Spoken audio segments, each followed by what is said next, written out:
Ugh, and welcome to another episode of a live stream of The Angry Astronaut, a very hastily prepared one. And oh my God, thank you so much. I'm very glad that at least one of my loyal supporters is online. I was terribly remiss in not making a formal announcement to them about this event. And yet I see that we have 41 people signed in currently, and that's really fantastic. I am thrilled about that.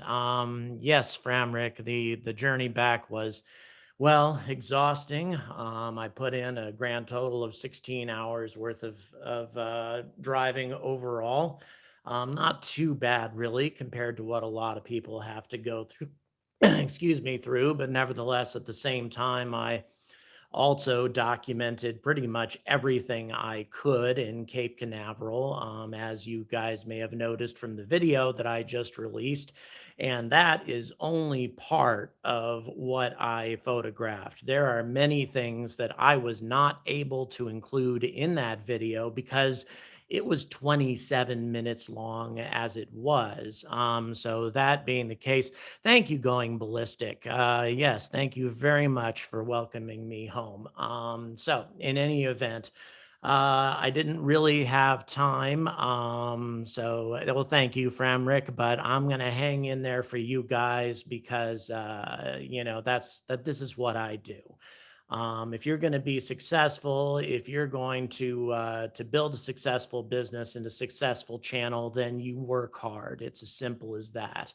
So I'm going to go the full 90 minutes unless I just collapse or something along those lines.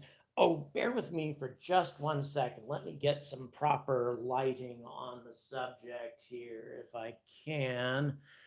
Let me see here if I'm able to do this. Well, let me go ahead and at least get a little bit more light.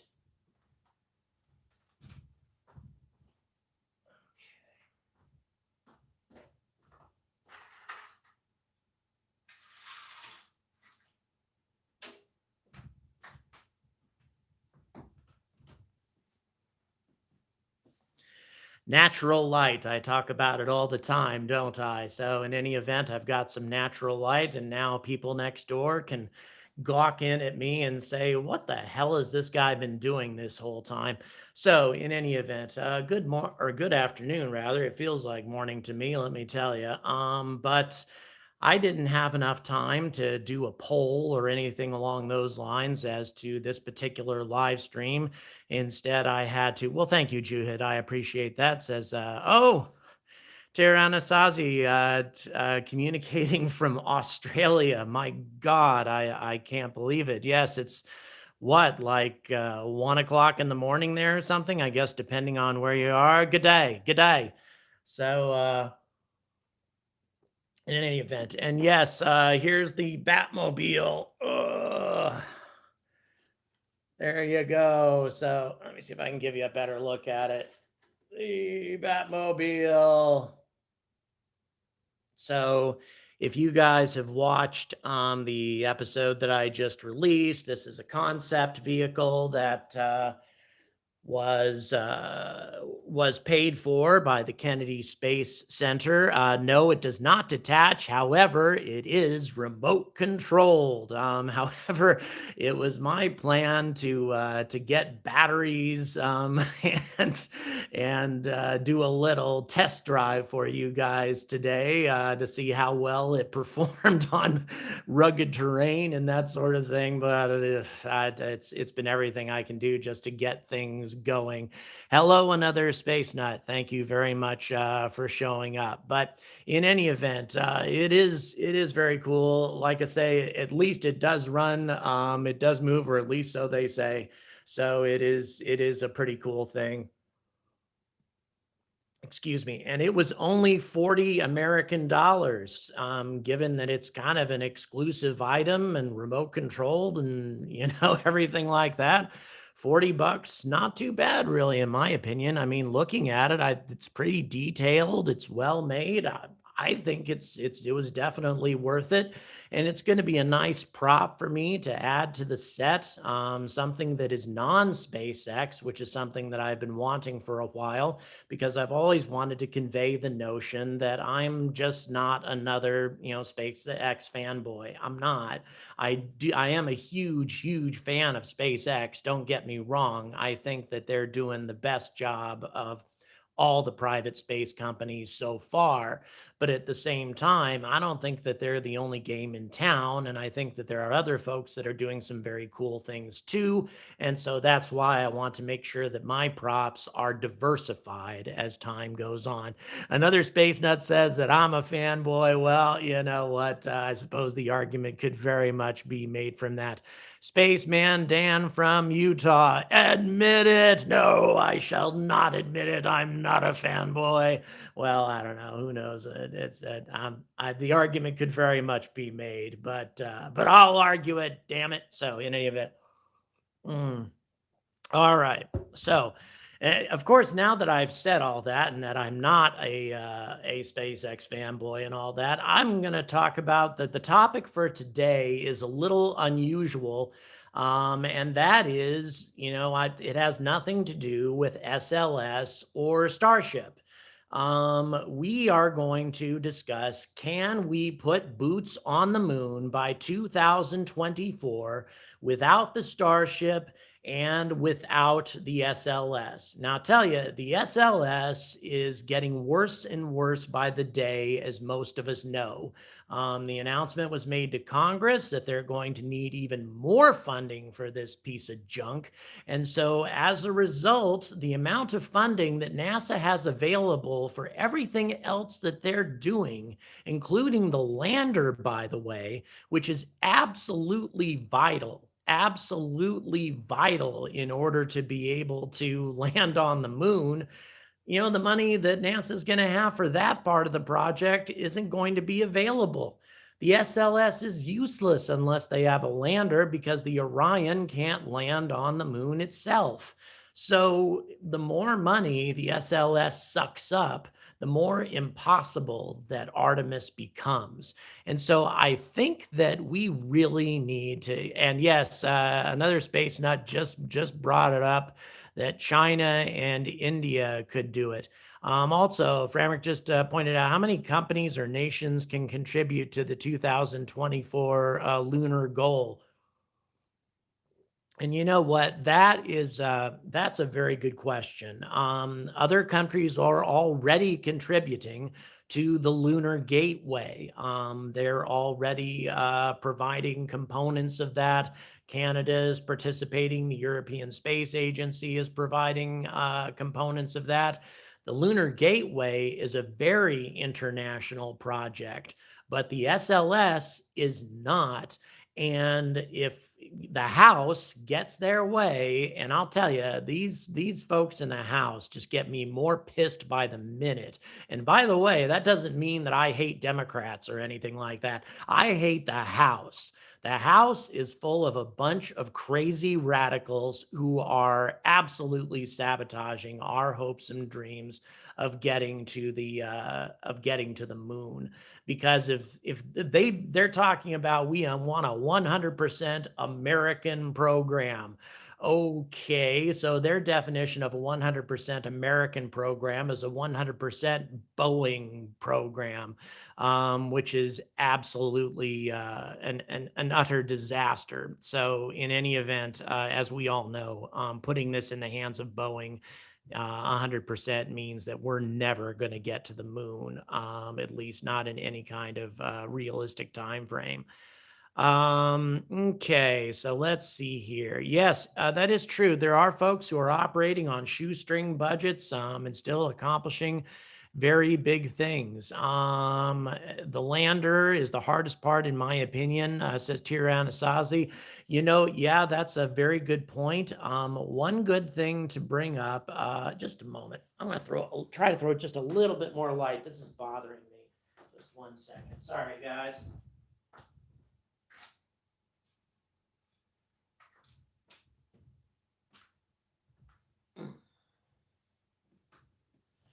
little bit more light. I hope that helped slightly anyway. So, in any event, yes, the good news, if there's any good news that can be made, is according to NASA, the lander program is moving forward as planned. Everybody is making good progress, so NASA claims. They say that they don't need any more money for the lander. They're saying that they need more money for SLS, which is the most absurd thing that I've never heard of. Dynetics lander, commercial or multinational. It's, Dynetics, of course, is part of there are many companies contributing to the Dynetics lander. Sierra Nevada, of course, being probably the most significant of them. Dynetics are part of an E Corp. Is that and another space nut just put up a little video of an E going up, and then somebody just asked if that's Enron going up there. Like I say, we always get these little contributions onto Discord from our Patreon and Discord supporters. Thank you very much for doing that. And it's always available after the event. So in any event, if it's Boeing, it isn't says going ballistic. And you know what? I would say that is becoming more and more likely. And when I went to, and you guys saw this in the video that I put out, when I went to to Cape Canaveral and to the Kennedy Space Center, I really got to see all of these things up close and personal. All these engines, all of this technology that's being used in the SLS. I mean, almost all of it is, from the fuel tank concept to the solid rocket boosters, to the RS-25s. I mean, everything is pretty much the same thing. So tens of billions of dollars just to pretty much reuse technology that's already been already been invented, already been perfected. It's just absurd. It's absurd. Oh, Avinash, wow, hello from Indiana. Give a short description for the concept vehicle, who didn't watch the video. Well, this was created by Parker Brothers, and no, not the game company, but Parker Brothers, which is a vehicle concept design company who worked long and hard with no taxpayer money to create a solar powered, essentially using batteries and capacitors, that sort of thing, vehicle for use on the Martian terrain. Its design was focused on being all terrain, and also to have the front section separate from the rear section. The rear section here is a laboratory, a mobile laboratory. The front section is supposed to be for scouting purposes. And even though I don't think they put enough time into it to think about ingress and egress ports on the back. There was another vehicle that I saw at Cape Canaveral as well that does have ingress and egress ports on the back of the vehicle for folks to jump into their spacesuits in as little as 10 minutes and get out of them without any perchlorate laden dust getting into the rover. And I'm pretty certain that that if something similar to this ever gets used on Mars, then they would put that on the back of the vehicle in exactly the same manner. I didn't get to see the back of it, by the way, because it was backed up against a building. Excuse me. Okay, so in any event, Leidos, the company that owns Dynetics, I'm just going to go ahead and read this since another space nut was nice enough to put this up. The known as Science Applications International Corporation is an American defense, aviation, information technology, and biomedical research company headquartered in Reston, Virginia. So that's who they are. They do a lot of work for the US military, as a matter of fact. And Sierra Nevada, by the way, has just secured a military contract as well for their Shooting Star module. The military intends to use that as a mini space station for who knows what purposes. They have not revealed what they intend to do. And herein lies a lot of the problems when we're talking about international involvement. Is the more international involvement you have with companies that have military contracts, the more the military gets concerned about security clearances. So in some ways, that can be a drawback that can hold back our international cooperation. 2024 wasn't on the SLS NASA path, but could a cheaper staging point be useful if only partially assembled by 2024? We're talking about the Gateway. Well, for one thing, the Gateway is being the first two sections of the Gateway, the propulsion element and the habitation element are scheduled to be deployed probably by a Falcon Heavy in a single launch in 2023. The dimensions of this, I would have to look that up, to be honest, to answer your question there. So to get back to that, in theory, if you got those two components working, you could use the Gateway for the first mission in 2024. I mean, it would depend on everything working, but once again, you don't need the Gateway in order to get boots on the moon by 2024. So in any event, yes. And in the last video, you can definitely see the dimensions, and that's also some stuff that I put into. I'm not certain if I did a close up on the dimensions or not. I'm going to be releasing some exclusive content. Once again, for my supporters, you guys are what make this channel run. So as a result, I am increasing the amount of things that I am going to be providing for you. It's not just the live streams, it's exclusive content, some stuff at Cape Canaveral that I didn't include in the video. I'm going to be putting together a special short video that's going to include all of the stuff that I didn't include there. Once again, I value everybody, of course, who watches my channel, but at the same time, the folks who make the channel go, I try to provide a little bit extra, just to say thank you. So in any event, there we go. And another space nut just put up a link for the NASA concept rover. And by the way, once again, this was not paid for with taxpayer money, which makes it really, really cool, in my opinion. The Kennedy Space Center took their ticket proceeds, the money they make at the gift shop, that sort of thing, and used it to pay for this concept vehicle, which I thought was a great idea. And they actually sent it on a nationwide tour all over the country back in 2017 to increase people's enthusiasm for going to Mars. If you need proof that NASA is serious about going to Mars, well, that's one of them right there. They want to go to Mars. And honestly, I think a lot of them don't want to go with the SLS. I think that they would like to use some other alternative, given how much they're scaling back on the use of the SLS.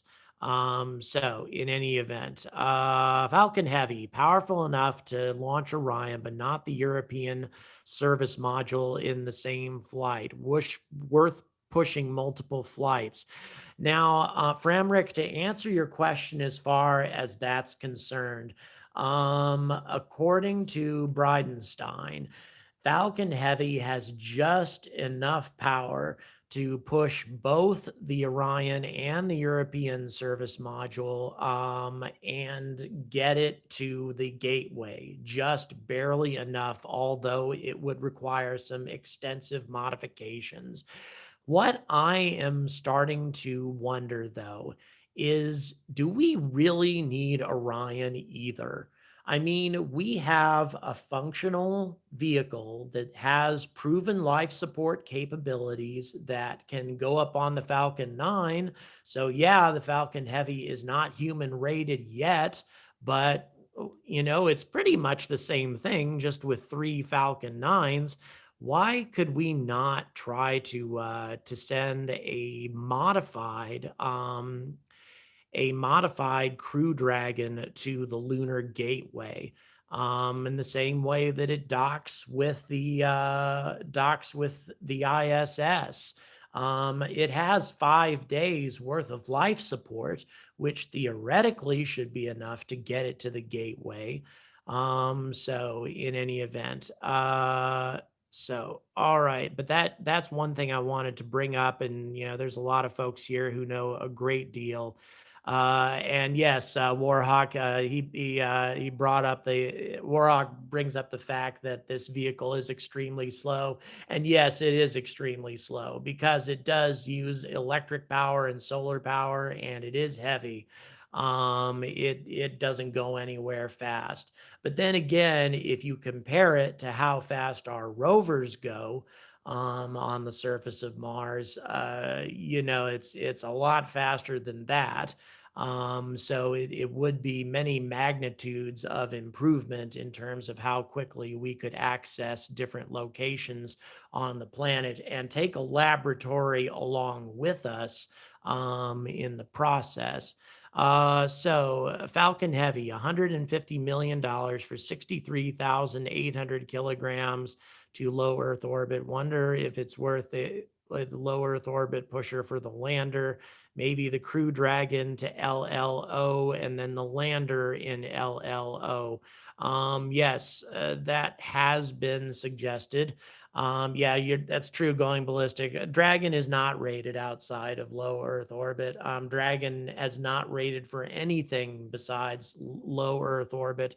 But what I'm starting, and thank you, another Space Nut just posted another link about this vehicle and its kickoff and that sort of thing. One thing to consider is that it might. Tyra Anasazi just pointed out that it needs to be slow in low gravity. Yeah, that's a good point. You don't want something racing around in low gravity, and taking crazy jumps and things like that.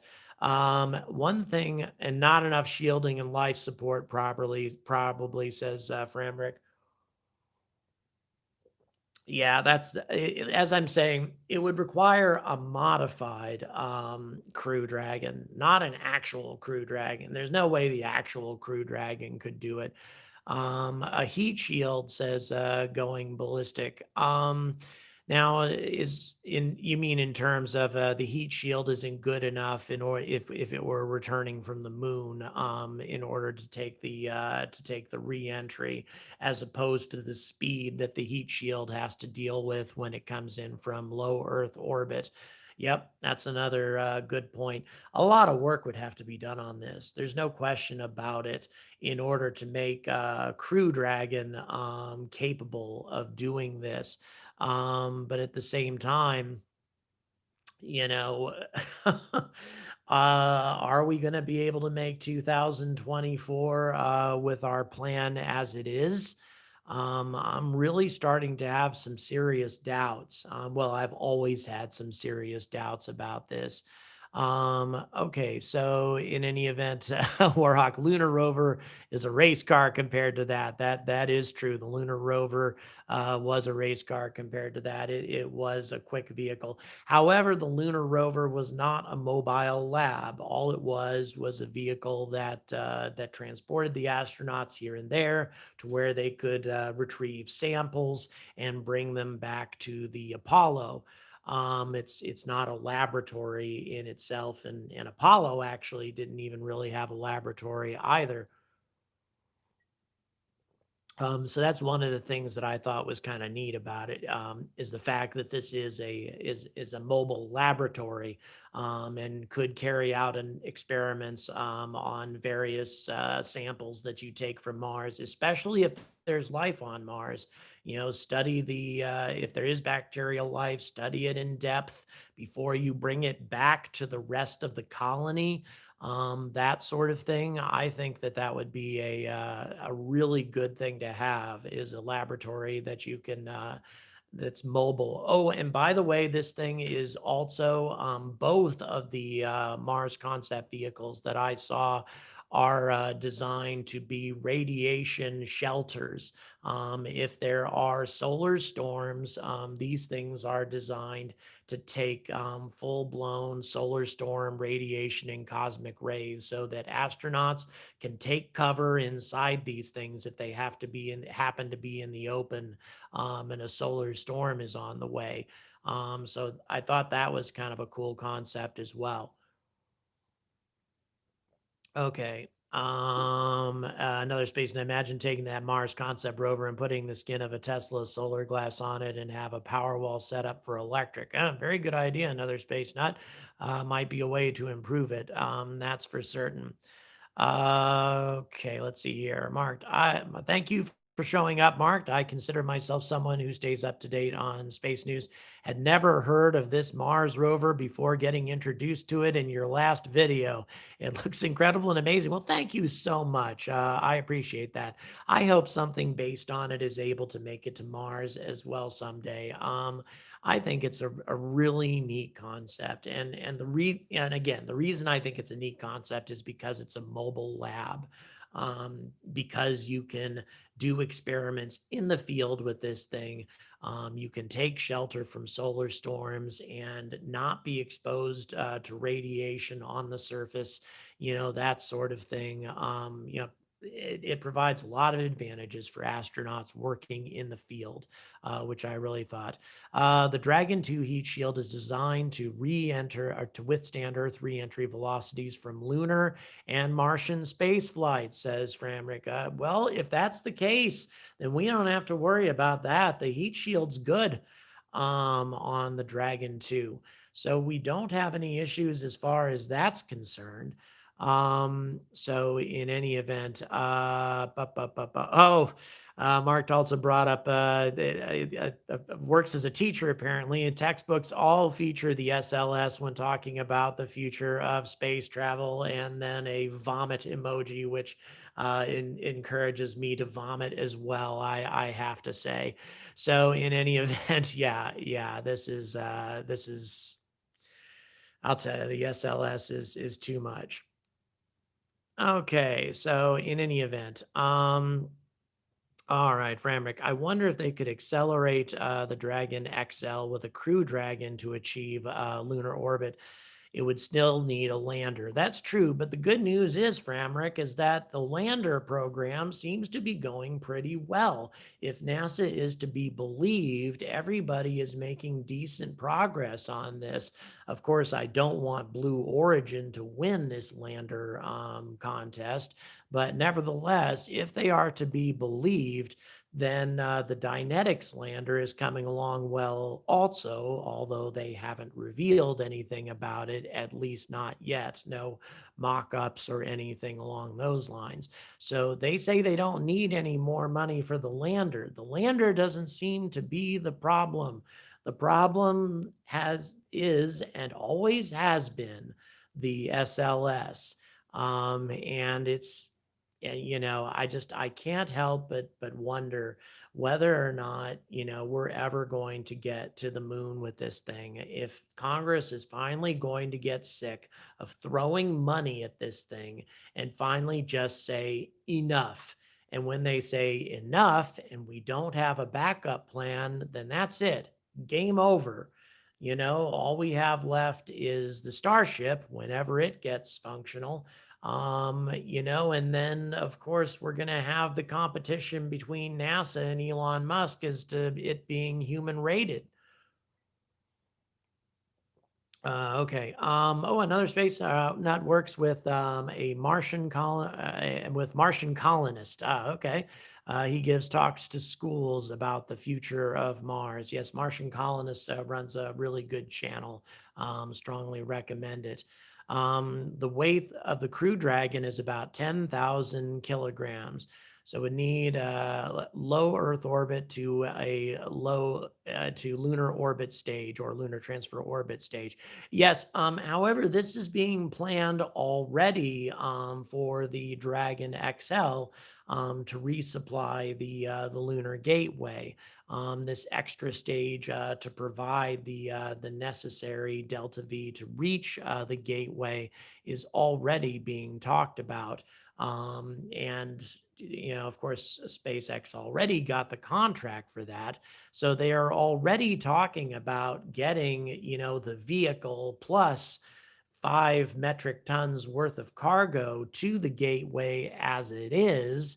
So, why not, just go the rest of the way and get it to and get it all the way to the gateway. Do you think Congress would actually switch funding to an alternative effort, says Framrick, away from SLS or Orion if they're sick of spending money on it? It might have to come down to a vote and that sort of thing. But if a statement is made by NASA that, this is going to require more money and more money, it's going to be an absolute cash cow, and we need to switch over to a different solution or we're going to have to give up the moon. And all this money that you guys have spent already has gone to waste. And do you really want to go back and tell your taxpayers that? Um, who knows? They might.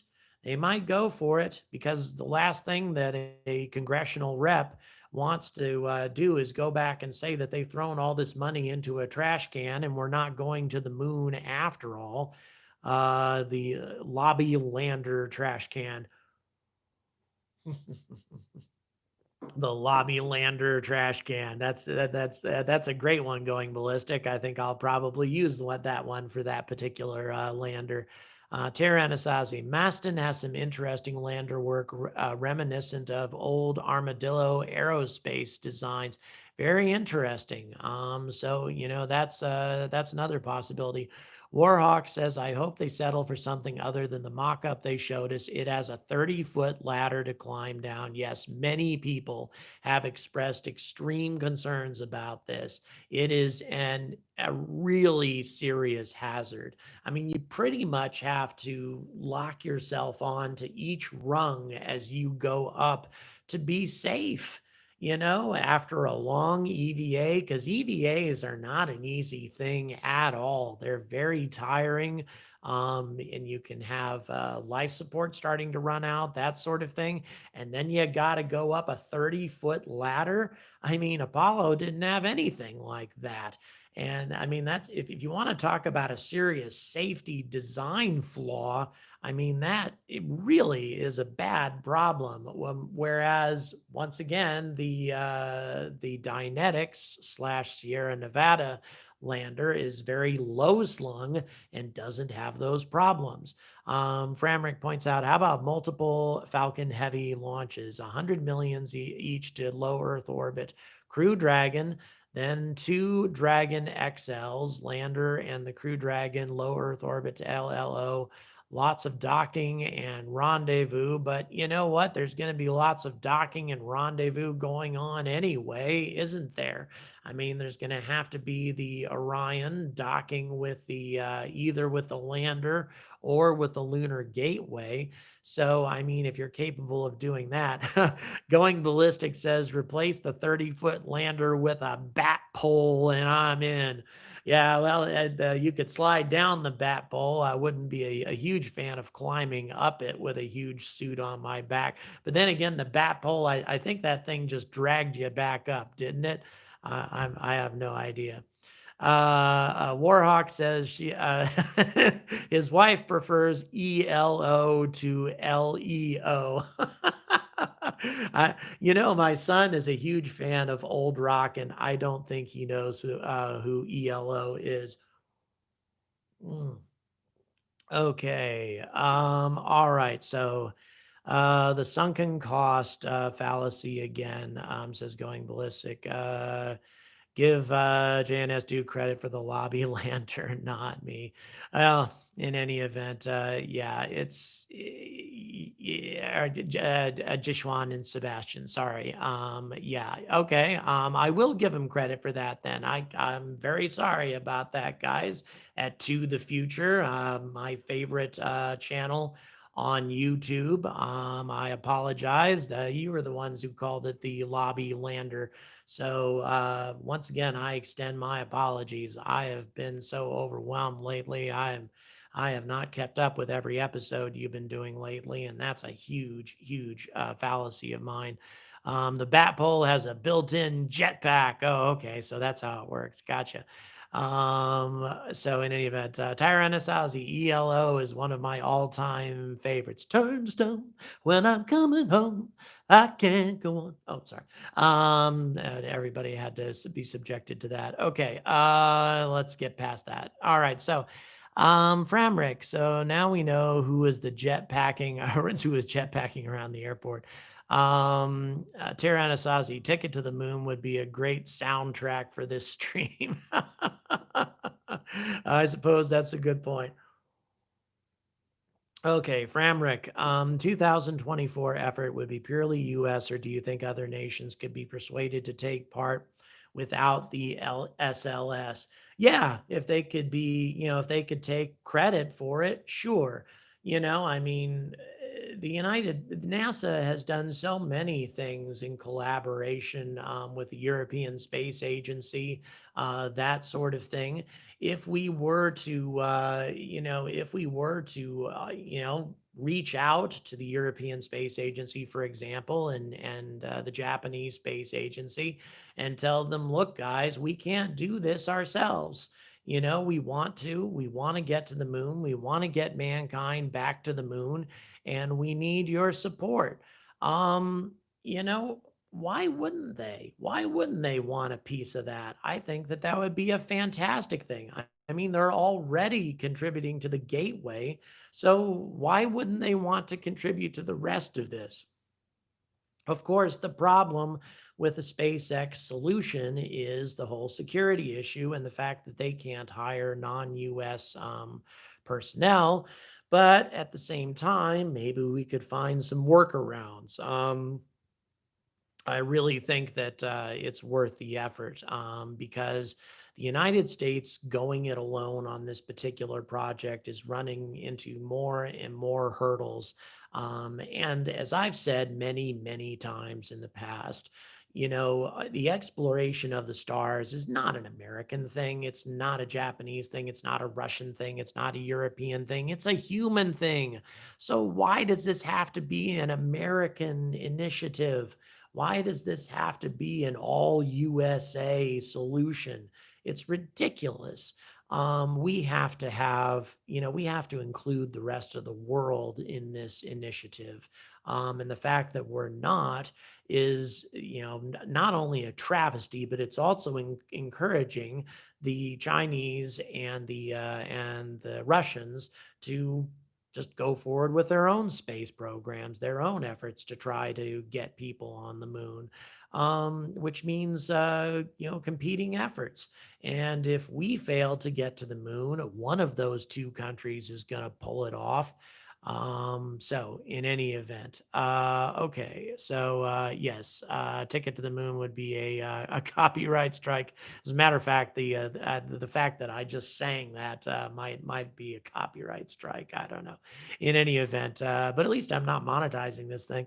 Okay, so before sending a mission to Mars, do you think that we should build a better communications network there in order to stream and watch it live and in good quality? Yes, I think that we do need a better communications network than what we currently have.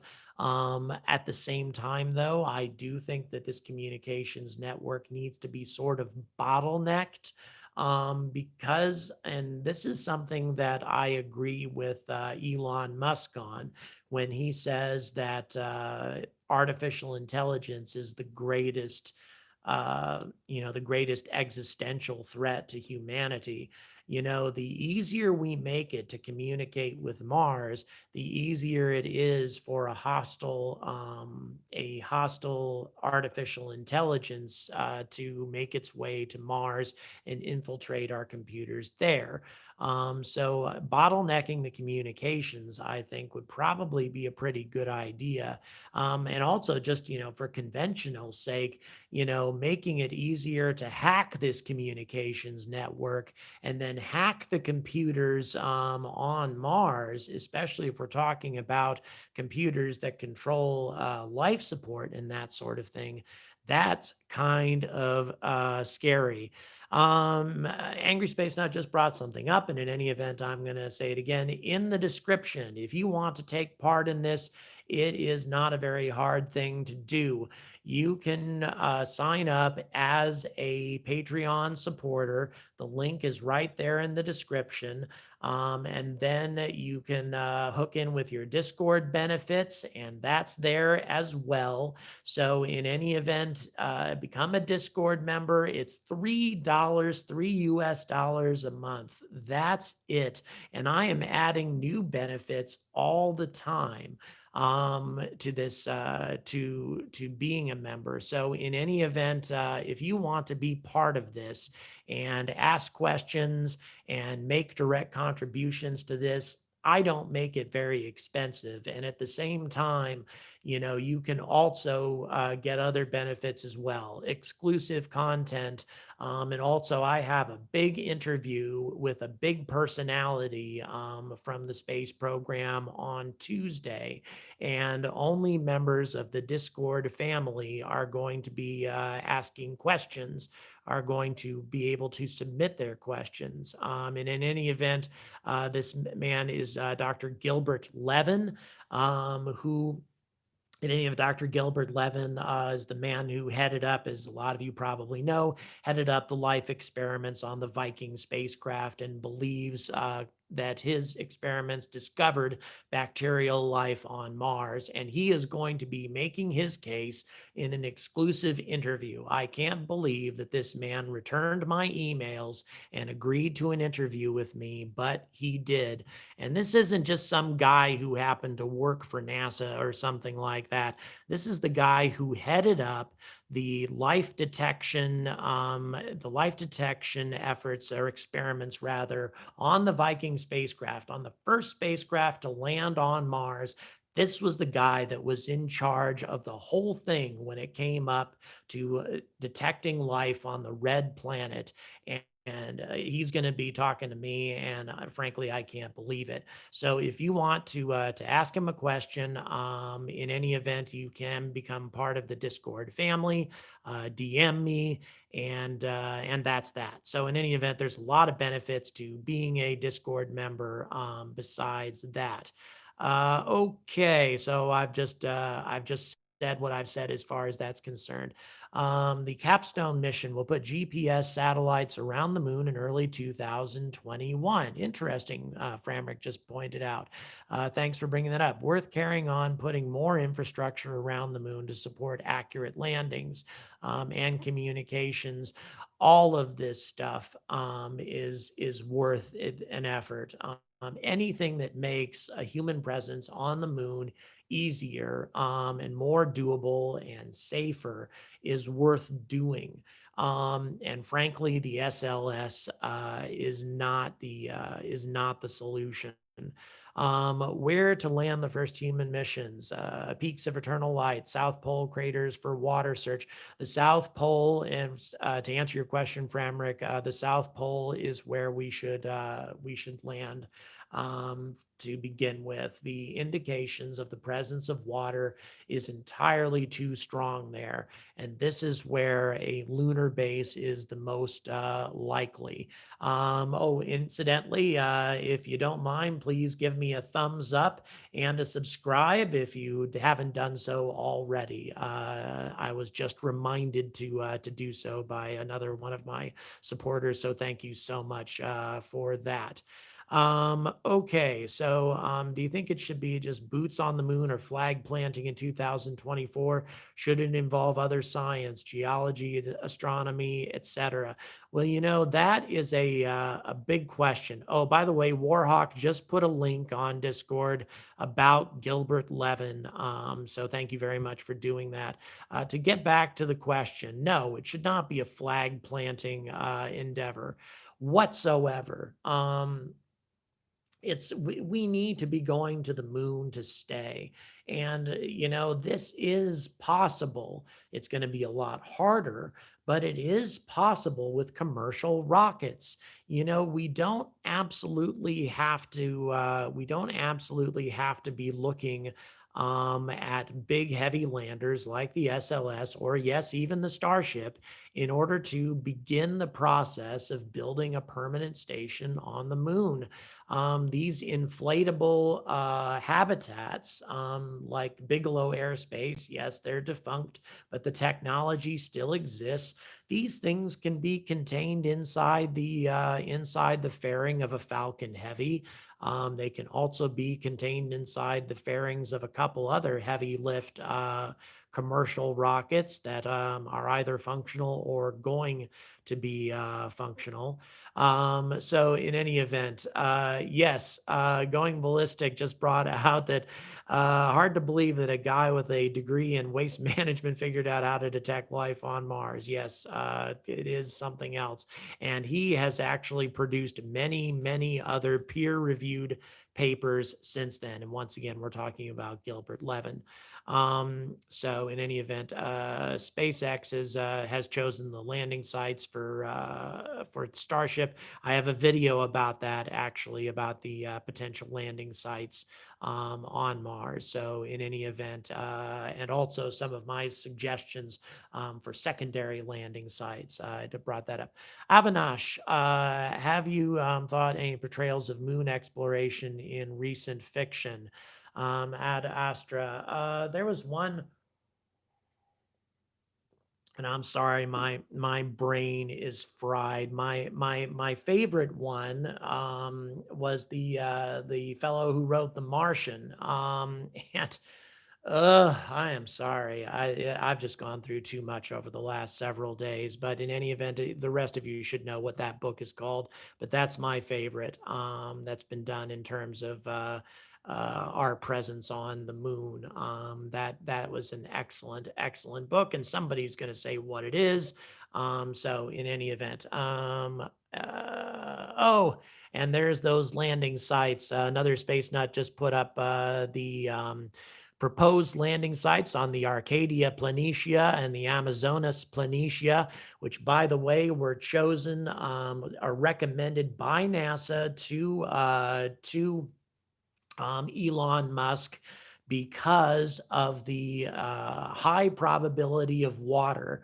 There is a great amount of evidence of subglaciation there. As a matter of fact, the Chinese lander is probably going to be landing in the Amazonas Planitia, and it has a ground penetrating radar specifically designed to detect water.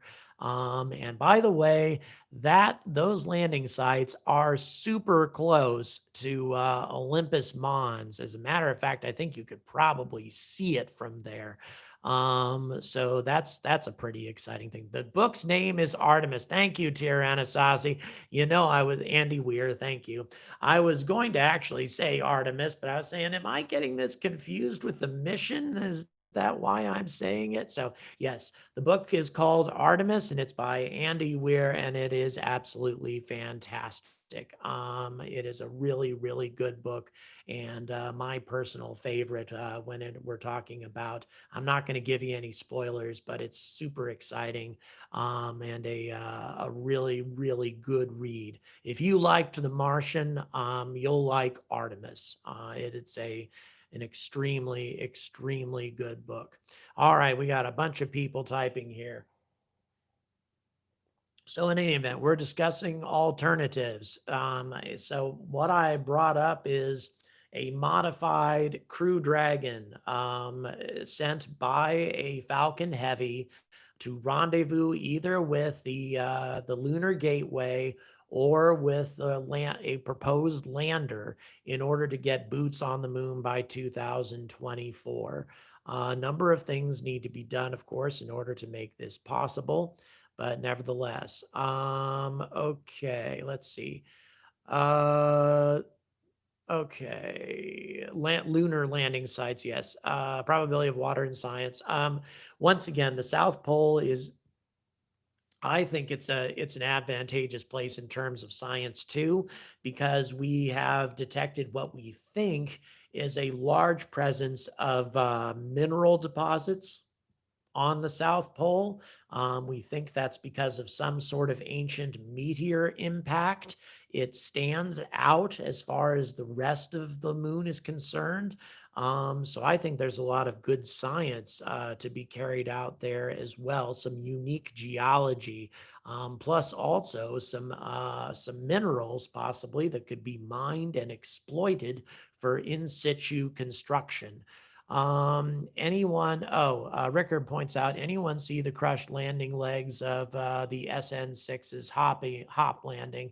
Don't remember after SN5s, Elon may have mentioned that he's essentially postured to go back to 4 landing legs. Seems like he's asking for trouble. Is one leg crushed so badly in an off-level landing? If one fails, no backup fail is safe, says Rickard. Yeah.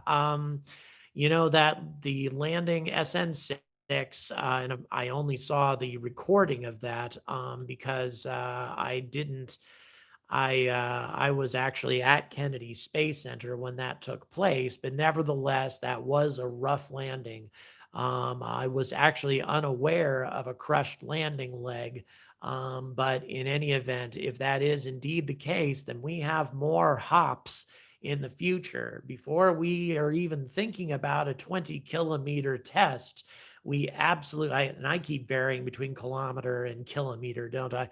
In any event, before we start considering that, we need to make sure that a 150-foot hop is going to have a perfect landing before we even start considering tests beyond that, which is one of the reasons why I think that the Starship may take a little bit longer than what we have in mind. I think 2022, the 2022 target is going to be pretty damn challenging, considering that the launch window is going to be in the summer of 2022, I believe. And so, therefore, we're looking at less than 2 years. And the rollout of Mark 1, the Starship Mark 1, was almost a year ago. So these are things that we need to be keeping in mind as far as Starship is concerned. I think Starship will happen. I'm just not certain that's going to happen as quickly as we're hoping.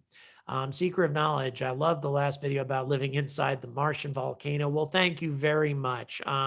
Yes, Olympus Mons, well, or any actually of the volcanoes in the Tharsis region. There are other volcanoes that are actually showing a greater evidence of past and present glaciation, subsurface glaciation, similar to those SpaceX landing sites. So that there's a strong possibility that we have some water ice there. How will they get the frozen water from below the surface? Asks Warhawk. Mines and heat the material. Yeah, I would say that that's probably going to be the best way. My hope is that the water ice is not very far subsurface at all. Some of the most modest drills on some of these rovers have turned up water ice. With any luck, we have water ice very, very, in a very shallow location beneath the surface. So let's hope that the water ice is going to be easy to get at. But once again, we're going to have to find that out. And once again, in these proposed landing sites, ironically, it could be the Chinese that give us this information because they're planning to land in the Amazonas Planitia. they're going to be the ones with the subsurface ground penetrating radar necessary to tell us just how deep that frozen water is. Now, once again, we're not sure that that's where they're going to land. That is their most likely proposed landing site. But, when we're talking about those exact areas, and I'm planning on making a video about this actually, that lander, if it's successful, could prove to be extremely useful to Elon Musk's future plans. Okay, so in any event, use a boring company machine to mine both water and minerals, says Seeker of Knowledge. Yes, I think that that's probably a very good idea. A boring company is going to be able to provide lots of useful things for mining and other purposes in the future. But once again, we may not have to go that deep at all. In the shadows of some Martian craters, we have seen water ice on the surface. The Mars Express has taken some famous photographs of that. So in any event, who knows how deep this water actually is? It may not be all that deep at all. Going Ballistic points out the original LEM lunar expedition module designs had 6 legs. Yes, I think the more legs, the better, personally. And something that tall is going to, as tall as the Starship, is potentially going to have some issues when coming in for a landing. This is a process that we need to get right if we're going to be successful. How long should we spend on the moon with the first mission, says Framrick? Go for an Apollo 3 days or much more infrastructure this time from the word go? That depends on life support. The Artemis, or rather not the Artemis, the proposed landers that are out there right now, and Dynetics, as you guys have noticed from a lot of my videos, it's probably my favorite of the lander proposals, has a full week worth of life support available to it, both life support, supplies, etc. So I would say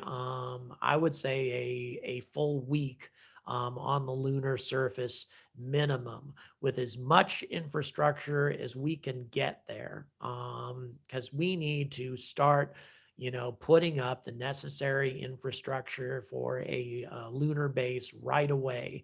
Start experimenting with in situ structures. Start experimenting with inflatable habitats. Start experimenting with whatever we can manage to deploy in order to start working towards a surface lunar base.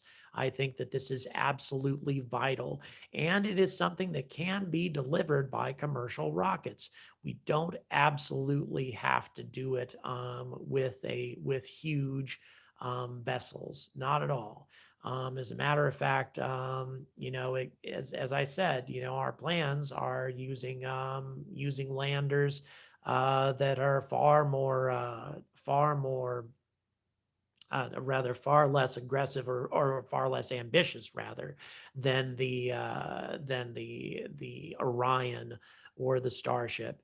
So in any event, yeah, I think that a week on the lunar surface minimum, and then return to the gateway, resupply the gateway, and then go back down. I think that we should just get this process going. Start working towards a permanent human presence on the moon. I think that that's an important thing, and I think the gateway is a critical aspect of it, simply because once you put up a space station, it's usually very, very difficult to justify bringing it down. A lot of times, folks are very, very hesitant to do that. Excuse me. Okay. So in any event, all right. So All right, so we have a brief hesitation here and a lot of people watching. So in any event, I'm going to go ahead and keep talking. Once again, we've been talking about alternate ways of getting to the moon with some other topics that have been coming up. If you have questions about what's been, about my visit to the Kennedy Space Center, these sorts of things, I'm more than happy to answer them. I spent a lot of time there and photographed just about everything. I got to go to Space View Park, which was a remarkable experience and really an indication of how the people of Titusville are so engaged and so involved in the space program. Titusville, of course, is the small little town very close to Cape Canaveral, where a lot of people associated with the space program and who work at Cape Kennedy live. This included my uncle, who spent the majority of his life in Titusville before he passed away back in 2017. So in any event, I these people are very, very dedicated to it. And Spaceview Park has a number of monuments dedicated to the space program. They have handprints of a huge variety of astronauts. They have Neil Armstrong's handprints there. They have astronauts you've never heard of there. They have Alexei Leonov, the first man to carry out a oh boy, I'll tell you, my brain is fried. An excursion from an excursion from a spacecraft. I tell you, my brain is falling apart right now. But in any event, an excursion out into space. He was the first man to carry that out. And his handprints are there. And he was also involved in the Apollo Soyuz mission in 1975. 1975, where an Apollo vehicle and a Soyuz vehicle rendezvoused in low Earth orbit and exchanged personnel in between. Alexei Leonov was one of the cosmonauts involved in that particular mission. And in any event,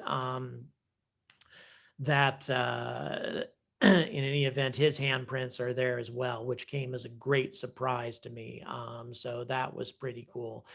He actually also strongly believes that the Russians could have gotten to the moon first. Of course, he is a very biased individual.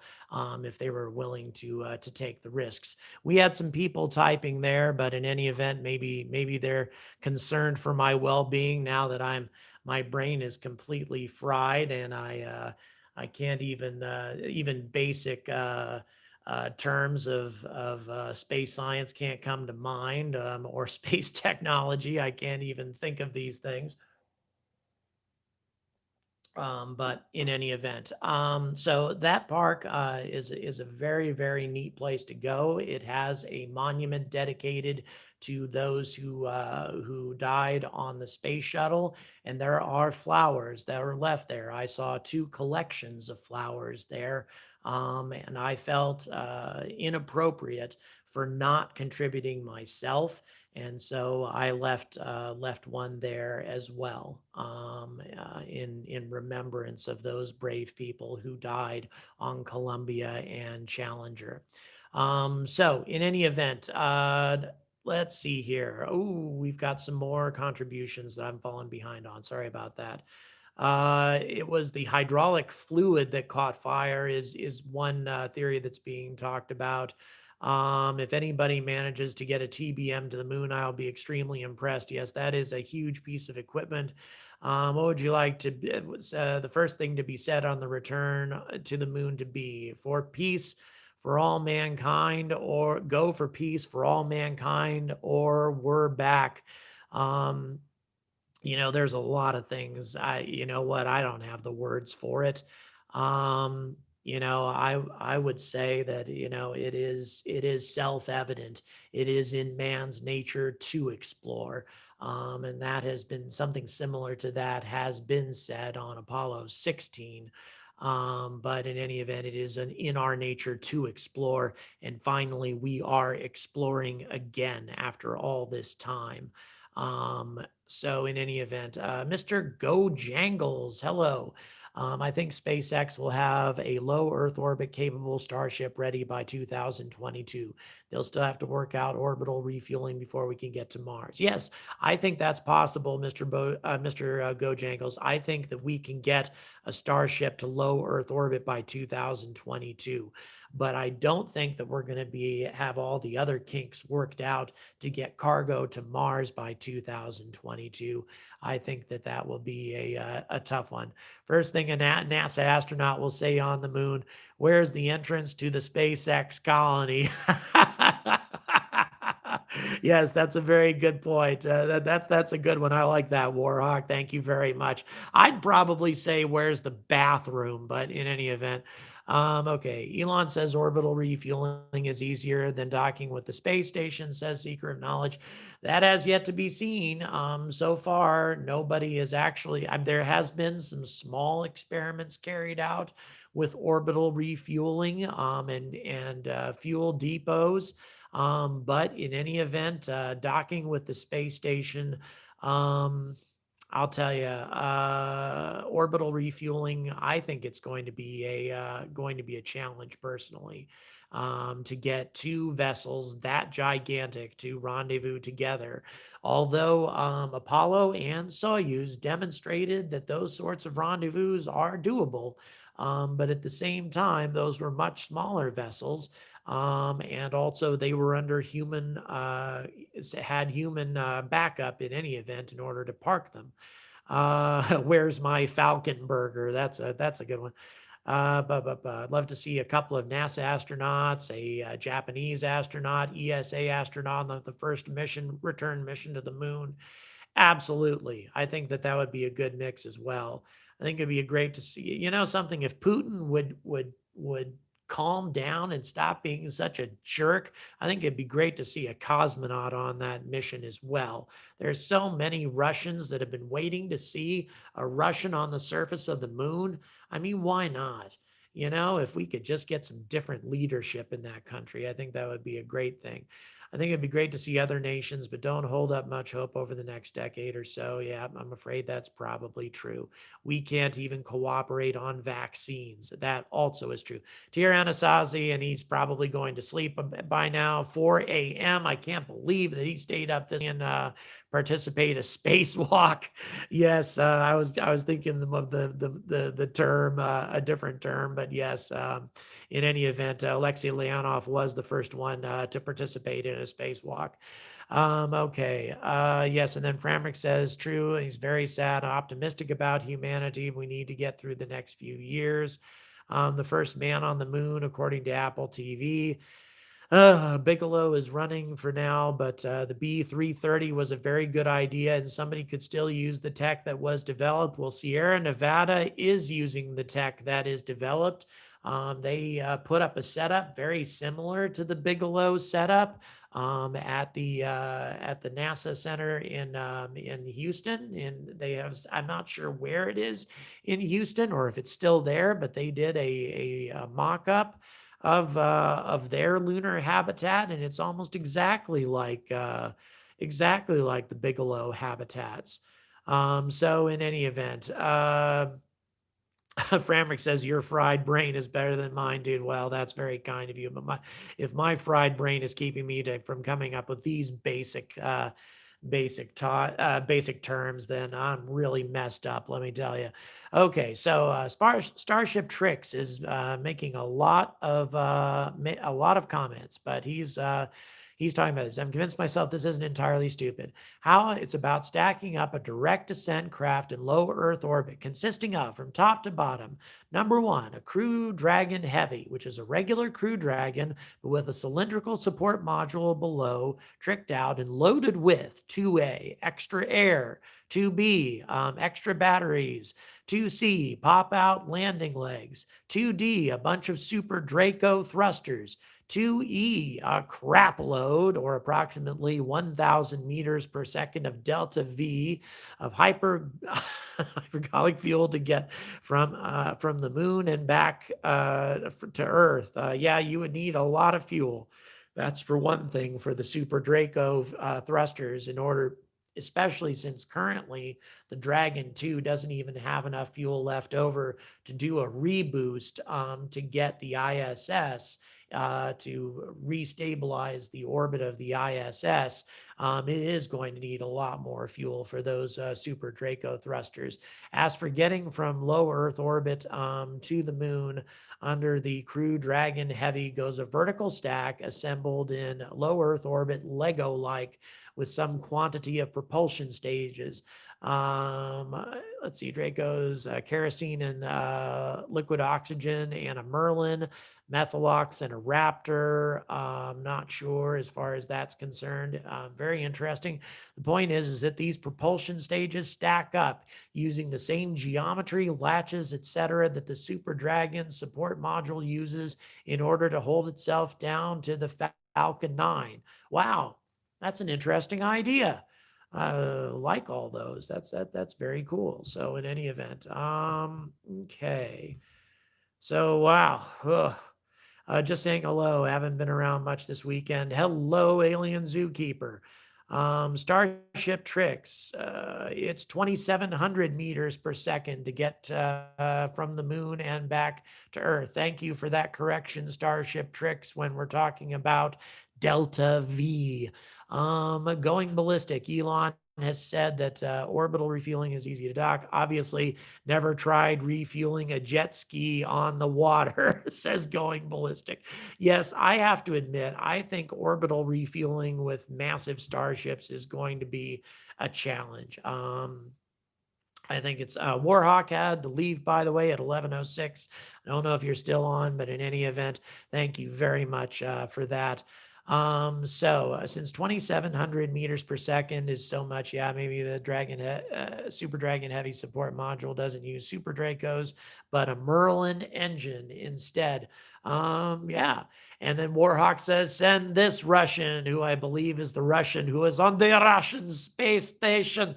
Of course, they were hesitant to use the term Mir space station when this poor guy was on a station that was in the midst of falling to bits, which in my opinion was not doing a whole lot of credit to the Mir space station, which I think was an amazing piece of technology and the first space station that really accomplished as much as it did, and the length of time that it was in orbit before it finally did start falling apart. I think that they really gave those guys a really hard time. And also, if the Soviet Union had not fallen, I think a lot of effort would have been taken to keep the Mir space station in better shape than it was. I think that just about everything in Russia had its budget cut tremendously, and everything fell into a state of chaos after the fall of the Soviet Union. And I think the Mir would have done a hell of a lot better over the long term. If of course, not to say that I wish the Soviet Union were still around, although I have to admit, Putin, I don't know if he's any kind of improvement over the Soviet Union personally, but in any event, it's if they had not fallen, I would say the Mir would probably still be in orbit. Or at least it would have lasted a hell of a lot longer than it actually did. So in any event, we've still got folks contributing. And by the way, I take that back. I don't think the Mir would still be in orbit, but I still think that it would have lasted a lot longer. Excuse me. If the choice was sending one or two astronauts for boots on the moon in 2024 or a full crew in 2026 or later, what is your preference? My preference is boots on the moon in 2024, and I'll tell you why. I want us to get to the moon sooner rather than later so that we can establish the precedent of getting people back to the moon.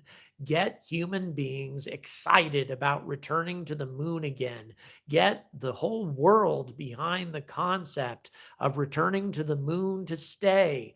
And the longer we wait, the more the enthusiasm falls apart. Whereas if we're sending back if we're announcing to the world that the first woman in history is setting foot on the surface of the moon, what an exciting moment this is for so many voting American taxpayers. This is a huge moment, and I think the sooner we can do it, the better. So I think that we put a couple of people there to start off with in 2024 and then start going, expanding from there.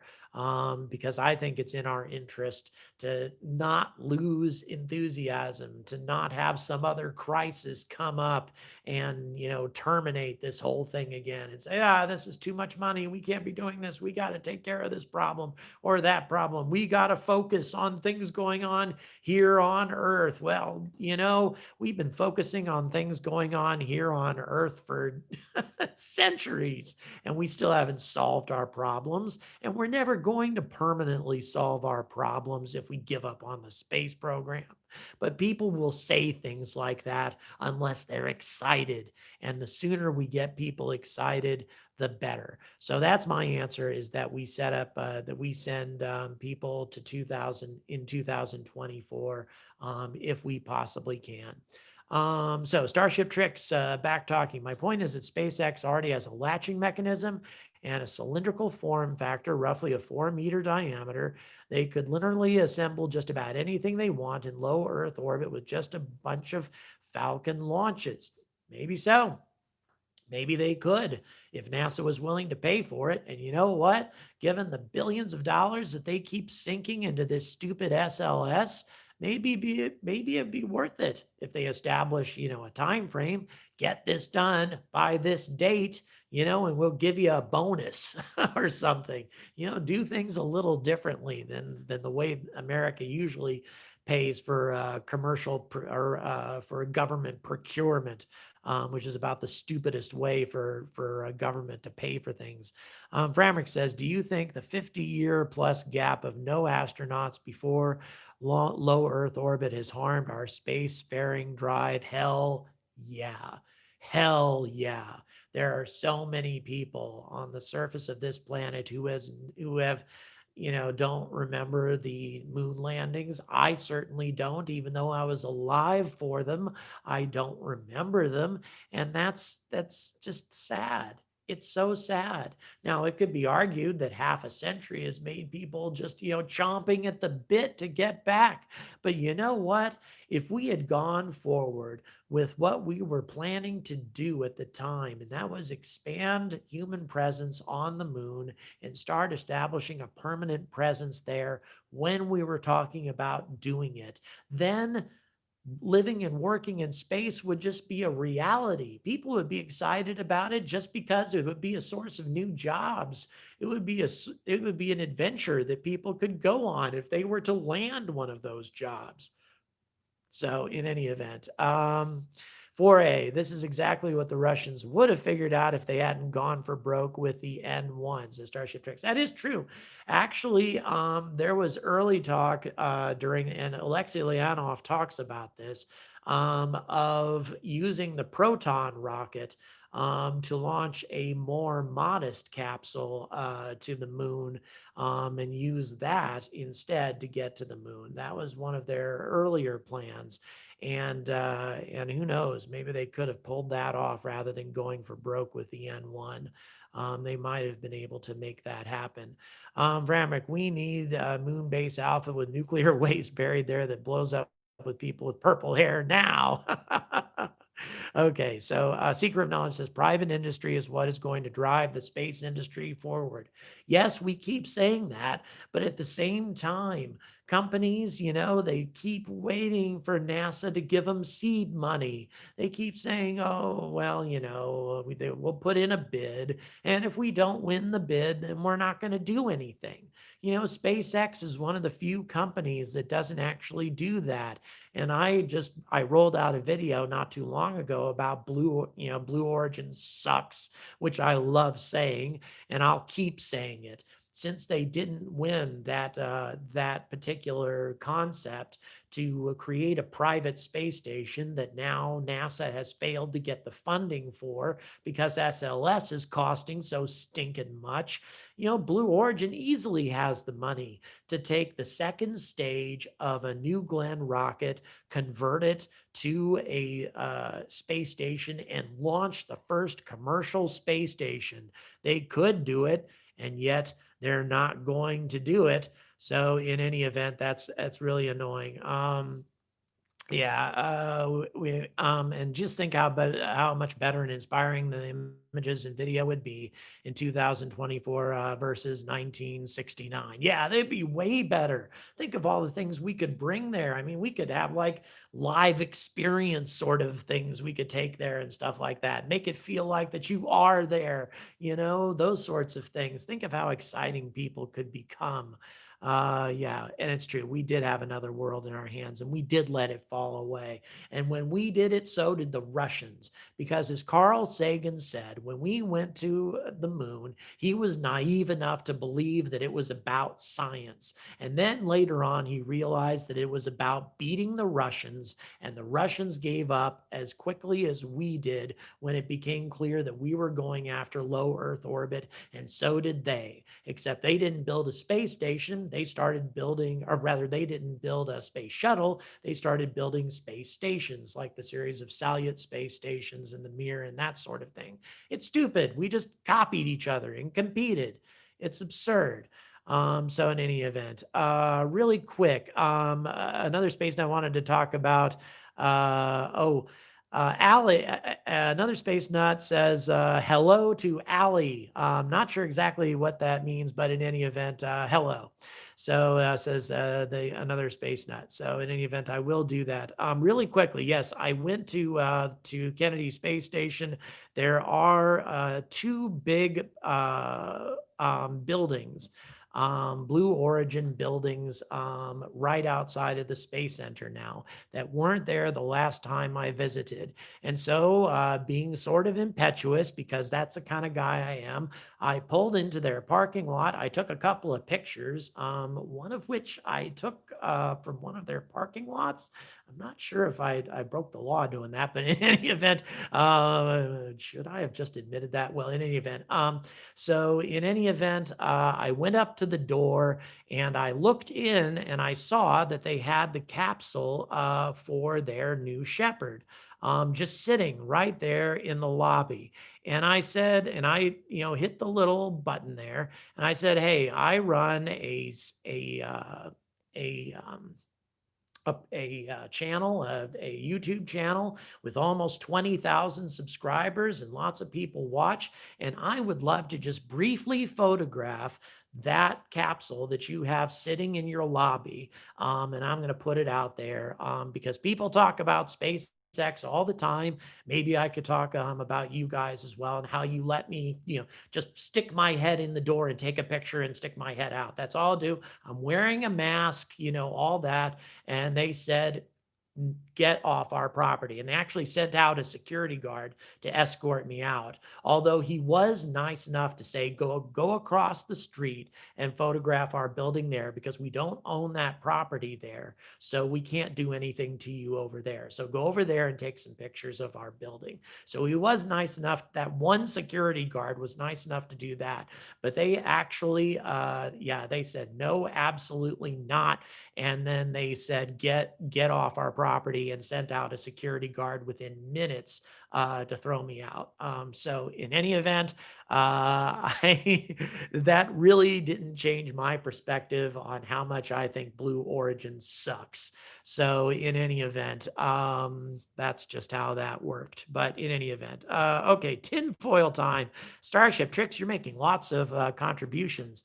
So in any event, the SLS and the Lunar Gateway crap are white elephants. It's a trap. Trump's given them to Boeing to make them prove that they're incompetent, can't do these things in real life. Then they'll go into the penalty box forever, and all this will work out for SpaceX and the Space Force. Well, one thing to keep in mind is that few of the components of the Lunar Gateway are being produced by Boeing. They're actually being produced by other companies. And in addition to that, there are many, many other countries that are participating in this. So if we do cancel the Lunar Gateway, if we shut that thing down, then we're going to have to call up the Japanese Space Agency. We're going to have to call up the European Space Agency. We're going to have to call up all these folks and tell them, you know what, all this contribution you've made and this money that you've spent, to get the Lunar Gateway up and running. Yeah, well, you know what it's like wasting money on space. So go take a hike. And how long is it going to be before these agencies decide to collaborate with us again if we screw them over in a manner like that? Because they're working on this right now. They're spending money on this at the moment to get this ready for the gateway. So I really think that I'm saying that the Starship trade. I think SpaceX will humiliate them all. Yeah, I think that they will as well. Although, once again, SpaceX seems really dedicated to the success of the gateway. They've accepted a contract, a multi-billion-dollar contract actually, to resupply the Lunar Gateway. And they've also accepted, well, the intent anyway, is to use a Falcon Heavy to deliver the first two components of the gateway. So it seems to me that Elon Musk is very much on board with the Lunar Gateway. And I think the reason that he's on board with that, by the way, the reason that he's excited about collaborating is because I think that he intends, or that, NASA's already talking about using the Lunar Gateway as a staging area in order to create propellant depots. And how useful would that be to SpaceX if they didn't have to send up tanker starships, but instead they could just do enough to get their Starship to the moon and then refuel the tanker Starship all the way, not just a few hundred tons, but refuel the tanks completely at the moon and then send their ship all the way to Mars with a full tank on board, which would make a powered landing a lot easier. Personally, I think that that's one of the big reasons why Elon is behind the Lunar Gateway, is because he wants a propellant depot and he doesn't want to have to pay for it. I mean, he'll pay maybe for the use of it, but he'd like NASA to build it, or to help NASA build it, and take NASA contracts to build it. That would make his goal of getting to Mars a lot easier. He'd have to build fewer starships in order to accomplish that. So I think that there's some great things. So in any event, yeah. Once again, collaboration is when your potato salad at the company picnic is way better than everybody else is not collaborating, you're laughing everyone else off the field. Well, that's true. But you know what? You bring potato salad, the best potato salad. Somebody else brings the best fried chicken. Somebody else brings the best steak and kidney pie to my British viewers. Do any of you guys actually eat steak and kidney pie? Because I love it. Let me tell you, I think that stuff is awesome. So in any event, so who knows? But we can bring different things to the table, and all of us collaborate to bring something to create something amazing. And yes, there's a Chinese startup launching a reusable rocket that's reaching new heights. Very interesting. Another space nut. Thank you for posting that. Really do appreciate you bringing that to our attention. And yeah, the Chinese are definitely on board with this. And if one thing that the Chinese are really good on is that's copying other people's work. And if anybody can copy what SpaceX is doing, it's them. So in any event, steak and kidney pie, great without the kidney, add beer. I know this is crazy, but I'll stop at those little gas stations that the British have off the M-ways. These huge shopping complexes they have off the M-ways. It is so cool. I love those places, and I'll get a steak and kidney pie there. I don't know why. I just love the damn things. Or steak and ale pie. Thank you, thank you. So another space nut says, I'll get you one when I'm there next year. Yeah, actually, I am planning, have been planning actually since I started the channel, started this channel to return to Great Britain and take my son to Scotland. And by the way, there's a new space center going up in Scotland, and one of my supporters on this channel designed their mission patch. So it's going to be my goal to take some photographs and maybe some film of some of the work that you guys that's being done in Scotland on this new program. So I've already I actually had the funds put aside before I started the channel. I sold off some Tesla stock to do it. But I still have Tesla stock left, by the way. I've taken advantage of the huge a huge advantage I've gotten out of the split. That's been huge. And and going into my IRA, let me tell you, that's one thing us Americans have to keep in mind. We don't get pensions here. We get IRAs unless you work for the government. Aces, New York Times crossword clue. Okay. Oh dear, Tesla took a dump. Oh, did they now? Well, they'll rebound. They'll rebound. But still way better than what I got it for. Let me tell you. I bought my stock when it was about $200 a share before the split.